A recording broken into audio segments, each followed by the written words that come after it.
Conspiracy থিওরিস্টরা claim করে এই herb দিয়ে আর্থকুয়েক ট্রিগার করানো যায়, হ্যারিকেন ম্যানিপুলেট করা যায়, খরা বা বন্যা যে কোনো সময় হওয়ানো যায়, এমনকি মানুষের মস্তিষ্কও এর মাধ্যমে কন্ট্রোল করা যেতে পারে।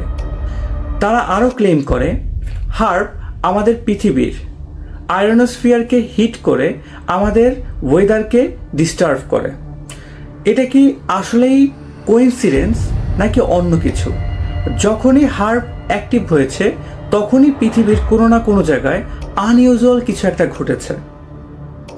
যেমন 2010 সালের হেইতি আর্থকুইক, 2011 সালের জাপানের আর্থকুইক অ্যান্ড সুনামি এবং তুর্কিতে অনেক বছর ধরে ঘটে আসা আর্থকুইকগুলো, এই সবগুলোই নাকি এই হার্ব দ্বারা করানো হয়েছে।